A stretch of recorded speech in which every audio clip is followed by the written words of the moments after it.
Bom dia às companheiras e companheiros. Agradecer, em nome do Diese, um convite para estar aqui nessa plenária regional.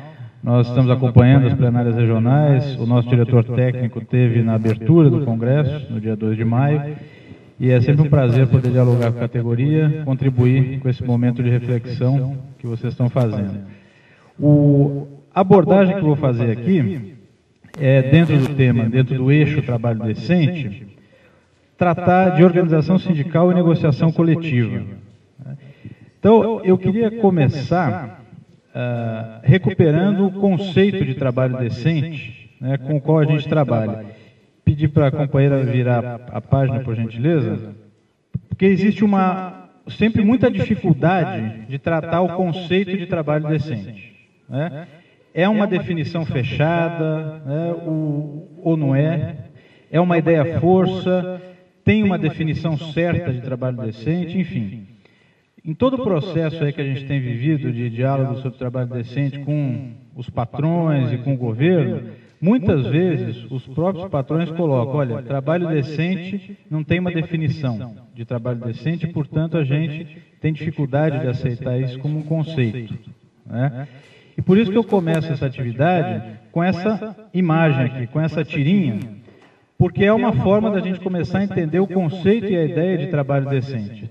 Não sei se dá para todo mundo ver, mas aqui é uma conversa de dois camaradas, né? O primeiro pergunta, para você, o que é política?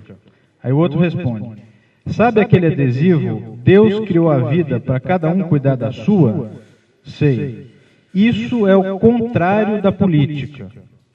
Ou seja, tirando política e colocando trabalho decente, para nós o trabalho decente é uma possibilidade, uma oportunidade de uma nova regulação do mundo do trabalho, das relações entre capital e trabalho, né, que permitam um passo além de tudo que a gente tem vivido até hoje, em termos de legislação, em termos de práticas de diálogo social. Né? Então, dentro da dificuldade que é o conceito de trabalho decente, eu começo com essa tira aí, que é uma provocação, assim, para a gente ilustrar, né, a ideia de que trabalho decente, em primeiro lugar, é uma oportunidade para uma nova regulação das relações entre capital e trabalho.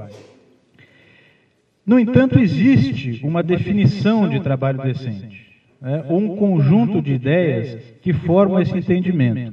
Nós, no Diese, trabalhamos com o que a Agenda Nacional de Trabalho Decente aqui do Brasil propõe. Né? Eu convido vocês aqui, então, a ler, que é uma definição em duas partes. Né? A primeira parte diz que é um trabalho adequadamente remunerado, exercido em condições de liberdade, equidade e segurança, capaz de garantir uma vida digna. E a segunda parte, o trabalho decente é uma condição fundamental para a superação da pobreza, a redução das desigualdades sociais, garantia da governabilidade democrática e o desenvolvimento sustentável. São duas partes bem distintas. A primeira diz respeito principalmente às relações capital-trabalho, né, as relações no local de trabalho, na negociação com as empresas. Né, vocês percebam, tudo isso aqui está fundamentado em convenções da Organização Internacional do Trabalho. E não são temas fáceis. Né?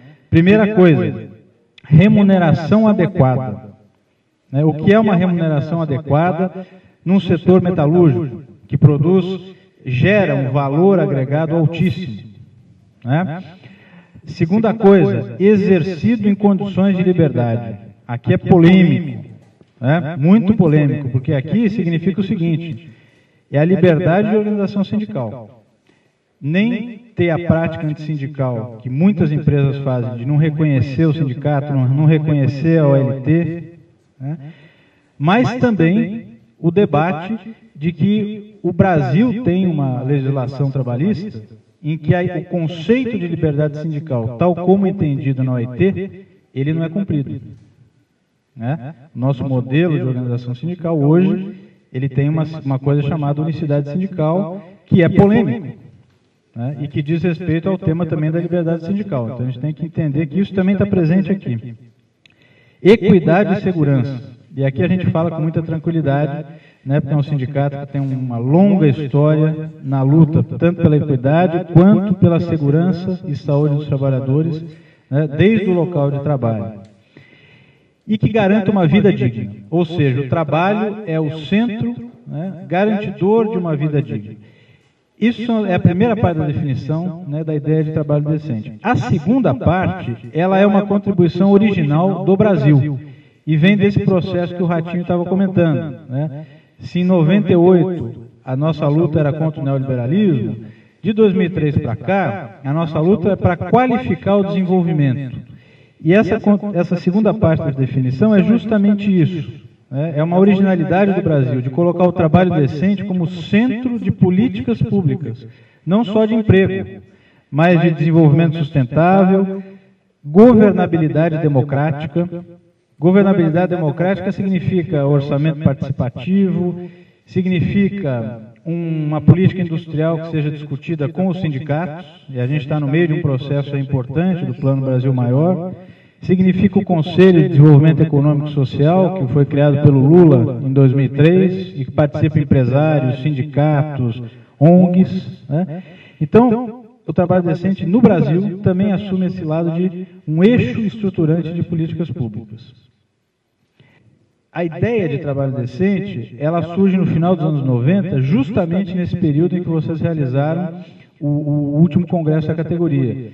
Surge como resultado de uma ampla mobilização global de sindicatos, né, e de governos progressistas para se contrapor justamente ao neoliberalismo. Né? E a ideia de trabalho decente, ela ganha o mundo, ou ganha uma visibilidade maior, né, à medida em que, pela primeira vez na história da Organização Internacional do Trabalho, foi fundada em 1919, assume como diretor-geral uma pessoa que vem do Hemisfério Sul. Né, no caso, o embaixador do Chile, Juan Somavia. Ele foi nomeado, né, eleito diretor-geral da OIT em 1999 e assumiu o seu mandato, que dura até hoje, lá na OIT, tendo como projeto o trabalho decente. Então, o trabalho decente já tem na sua origem, no seu histórico, ser um contraponto ao neoliberalismo, ao Estado mínimo, ao mercado de trabalho completamente desregulado. Né? E é importante dizer que a OIT, ela tem uma particularidade muito importante, porque faz parte da ONU, da Organização das Nações Unidas, mas é a única entidade da ONU que é tripartite. Então, a posição do Brasil na OIT, ela não é a posição definida pelo governo brasileiro, pelo Ministério das Relações Exteriores. Essa posição ela tem que ser consensuada entre governo brasileiro, representantes dos patrões, dos empregadores e representantes das centrais sindicais. Isso é único dentro da ONU. Né? Bom seria que outras esferas da ONU também fossem assim, mas por enquanto é só a OIT. Isso é uma grande riqueza, porque isso é o tripartismo. Né? Essa organização tripartite que permite a nós, movimento sindical, incidirmos nas políticas da OIT. E como eu já mencionei, o trabalho decente é um conceito que coloca no centro o papel das políticas públicas. Né? Supera aquela ideia de que para você ter condições dignas de trabalho, basta boas normas e um Estado fiscalizador. Né? Um exemplo muito claro disso, até bem pouco tempo atrás, existiam as delegacias regionais do trabalho. Não é isso? Nada mais explícito do que essa visão do Estado delegado, né, o Estado fiscalizador, a Delegacia Regional do Trabalho. Hoje elas são superintendências regionais de trabalho e emprego. O próprio Ministério do Trabalho, Ministério do Trabalho e Emprego, ao avançar para o tema do emprego, significa avançar para o tema das políticas públicas de emprego. Então o Brasil, muito concretamente, tem assumido a ideia do trabalho decente como um eixo, né, de reorganização, de regulação do mundo do trabalho. Então, supera esse entendimento de que basta você ter boas normas e aplicar essas normas, né, para que tenha justiça social, igualdade de oportunidades, E o trabalho decente é um fortíssimo estímulo para o diálogo social, né? Que a gente coloca, né, na nossa visão no DIEESE, o diálogo social é uma metodologia complementar à negociação coletiva que a gente faz no dia a dia, né? E a negociação coletiva no Brasil é que ela é sacramentada, né? Aquilo que a gente negocia e acorda é sacramentada nos acordos coletivos de trabalho e nas convenções coletivas, né? Os acordos coletivos são por empresa, né, normalmente, e as convenções pegam a categoria como um todo. No caso brasileiro, a nossa legislação, ela estabelece a database, né? Ela estabelece também que o sindicato é que tem que assinar convenções e acordos coletivos, né? Então ela coloca alguns limites que a gente precisa ir superando, e a gente consegue ir superando no dia a dia, para fazer valer o diálogo social. Por exemplo, organização sindical no local de trabalho é fundamental para o trabalho decente. Porque a ideia do trabalho decente é que a partir de cada local de trabalho se estabeleçam processos de negociação coletiva, né, e diálogo social. O diálogo social, normalmente, ele pega temas mais amplos. Por exemplo, reestruturação produtiva, né, uma nova sistemática de participação em lucros, né? A negociação coletiva ela está ali no dia a dia, né? A gente pode negociar uma redução de tempo de almoço, por exemplo, pode negociar alguma coisa que se refere especificamente a uma fábrica, né? Ou mesmo um acordo aí de PLR, por exemplo, né? O diálogo social, em geral, ele está feito aí a temas mais amplos, né? E a gente sabe que a organização sindical hoje no Brasil, a gente precisa dar umas burladas nela para fazer valer, por exemplo, o que decide uma OLT em relação a algum tema em negociação, né? Normalmente, sindicatos mais avançados, como esse aqui, né, estão junto das OLTs, fazendo o papel aí mais burocrático até de reconhecer o que uma OLT negociou com a empresa, né? Mas a gente sabe que a legislação, em princípio, ela veda esse tipo de negociação a partir do local de trabalho, né? E isso acaba sendo um entrave para o próprio desenvolvimento do trabalho decente, né?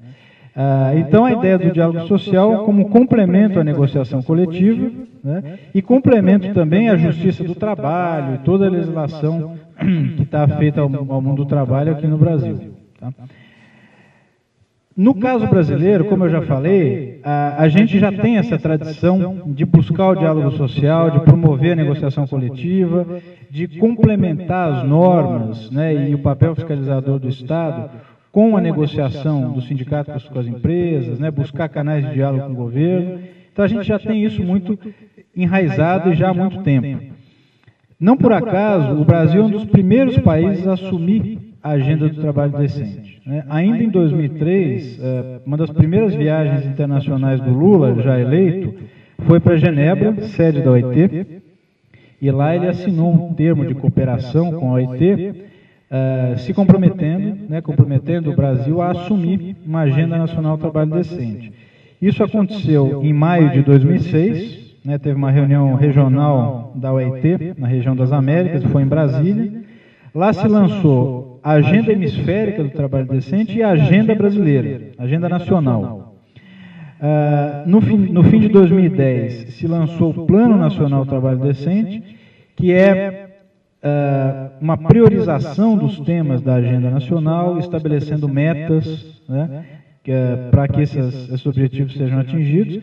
Esse plano foi amplamente discutido com o movimento sindical, né, como não podia deixar de ser. E em 2010 foi lançada a primeira Conferência Nacional do Trabalho Decente, que vai acontecer agora de 8 a 11 de agosto, em Brasília. Vão ser por volta aí de 1.200 delegados que foram eleitos nas conferências estaduais. Talvez algum de vocês tenha participado da Conferência Estadual de São Paulo, que aconteceu no Memorial da América Latina no ano passado, se não me engano, em novembro, né? Então, o Brasil está muito à frente dos outros países em termos de trabalho decente, de ter assumido uma agenda nacional, né?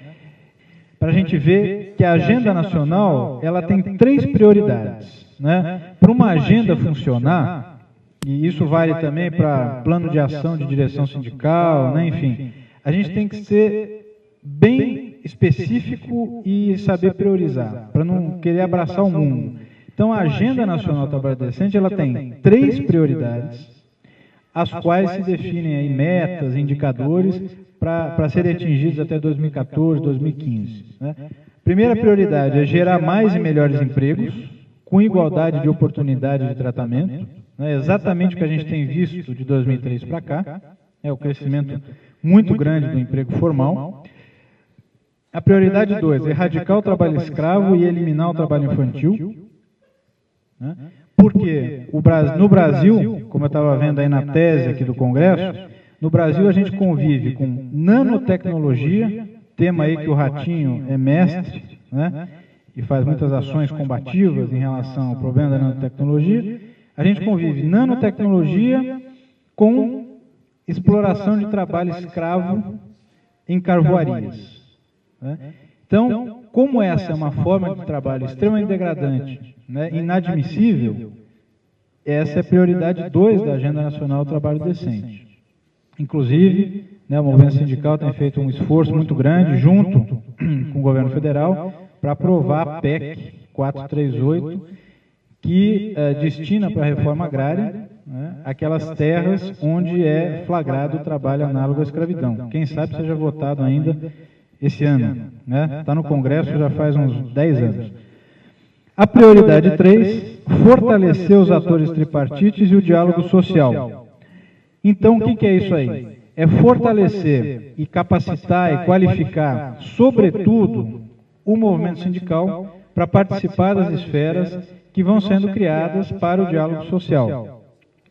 E fortalecer o próprio diálogo social. Né? O governo Lula fez isso muito bem com o Conselho de Desenvolvimento Econômico e Social, mantendo reuniões periódicas com as centrais sindicais.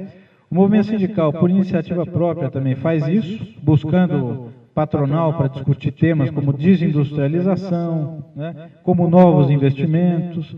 Então, essa é a prioridade 3 da agenda. Tá certo? E aí, então, já encaminhando, eu só queria dar alguns exemplos de como nós estamos conseguindo avançar a partir da ideia força do trabalho decente. Primeiro, a queda do desemprego, que isso é fundamental, né? Gera um ambiente propício, fortalece a ação sindical. A taxa de desemprego nas regiões metropolitanas, essa é a pesquisa do DIESE, de emprego e desemprego, chegou aí ao pico de quase 21% da população economicamente ativa estava desempregada em 2003. Depois a queda é vertiginosa, fechou 2011 com 10,5%, e o último dado que nós dispomos é a taxa de março de 2012. Nas regiões metropolitanas foi 10,8%, teve uma pequena aceleração, mas é normal para o mês de março. E na região metropolitana de São Paulo, que envolve aqui todas as áreas regionais das plenárias, inclusive Osasco, a taxa está em 11,1%. Teve uma aceleração, né, um pouco acima do que é normal para março.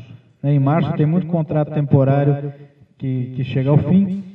Então, a nossa taxa de desemprego hoje, na região de São Paulo, está 11,1%. Né?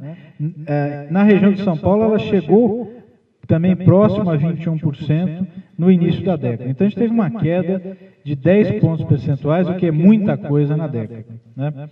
Isso favoreceu as negociações coletivas, que é um tema aqui também nessa plenária. E eu trago isso aqui mais para ilustrar, ou seja, o resultado das negociações coletivas nos últimos 4 anos. O DIESE acompanha por volta aí de 750 negociações coletivas em todo o Brasil, no setor da indústria, do comércio e dos serviços. Né? E nós vemos aqui que a coluna verde, né, no DIESE a gente sempre associa verde a coisa boa. Né? Somos palmeirenses, né? Então verde é bom.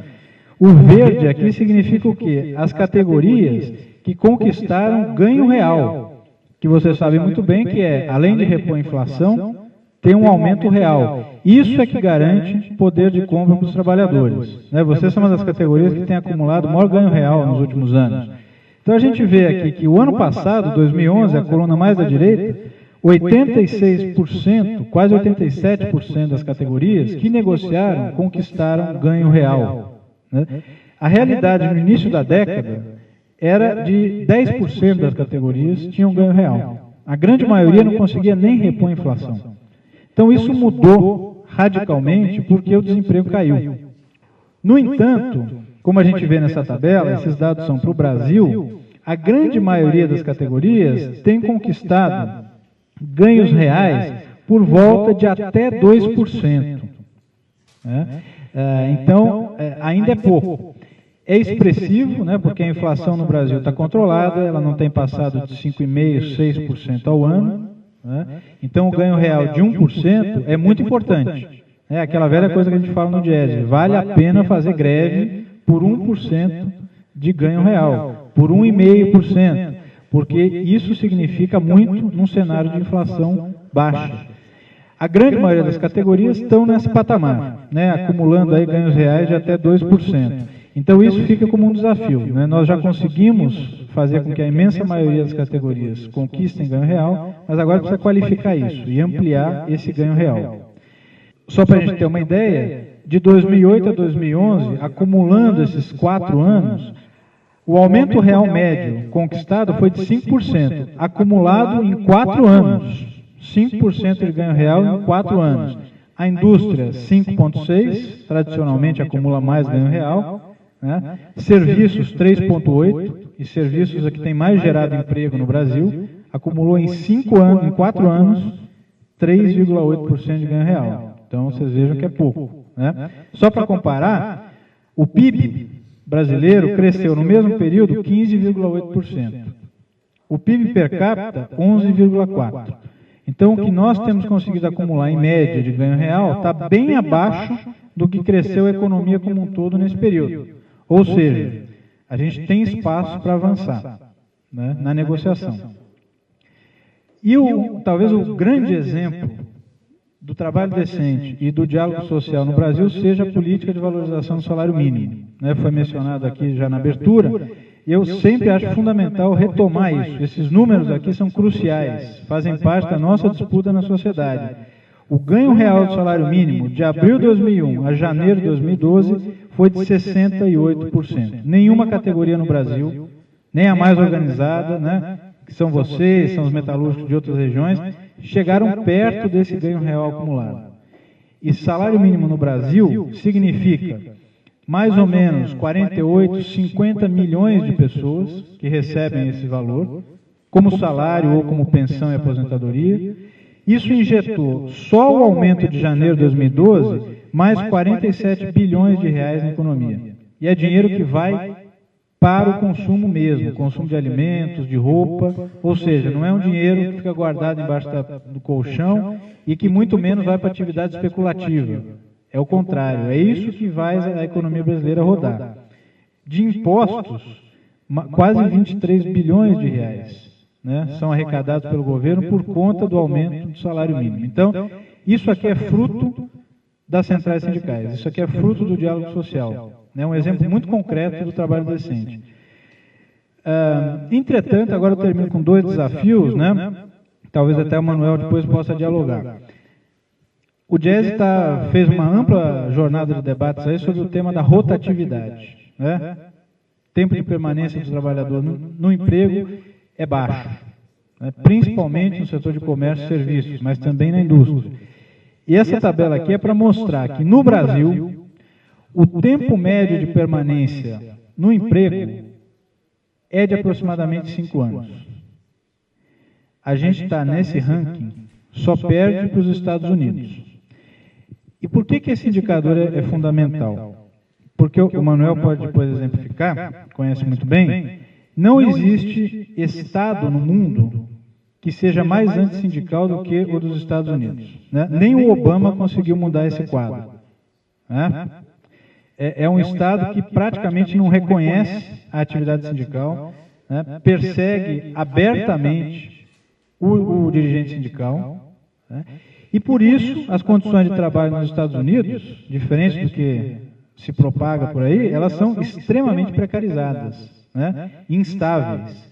O tempo médio de emprego ali é de 4,4 4 anos e 4 meses, vamos dizer assim.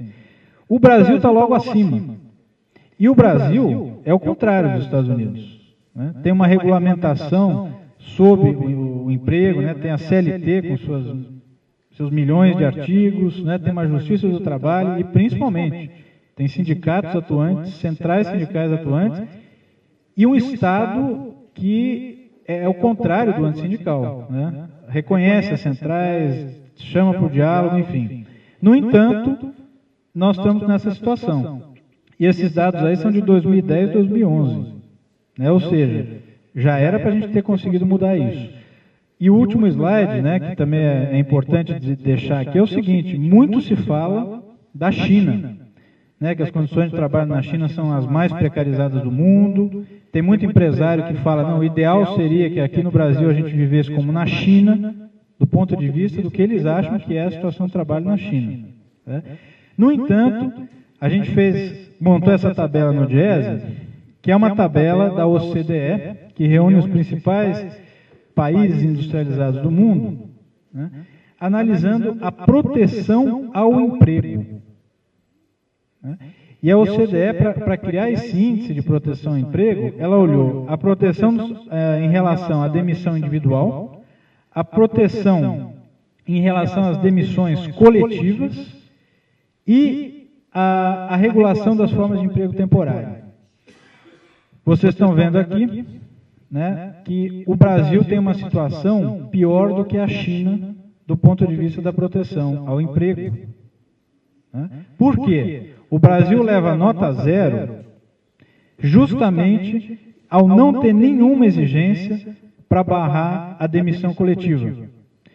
Por isso que o movimento sindical, unificadamente, defende a ratificação da Convenção 158 da OIT, que justamente é um limitador à demissão imotivada, à demissão coletiva. Como o Brasil leva nota 0 nisso, fica numa situação pior do que a chinesa. Nesse ranking, a Turquia aparece como o país que tem uma melhor condição de proteção ao emprego. Né? Também não é nada grande coisa, porque é o ranking que vai de 0 a 6, a Turquia, que está em melhor lugar, está no 3,4. O Brasil está no 2,2 e a China está no 3,8, ou seja, quanto mais perto de 6, melhor. Isso aqui é para deixar o desafio. Né? O trabalho decente é uma ideia-força, é uma metodologia para a gente qualificar desenvolvimento, qualificar o crescimento econômico e fazer com que, de uma vez por todas, o trabalho e o trabalho decente sejam o centro do desenvolvimento no Brasil, com proteção ao emprego, né? Com geração de emprego, mas empregos de qualidade. Né? Então, a gente fica à disposição depois, no debate, para maiores esclarecimentos. Tá? Obrigado.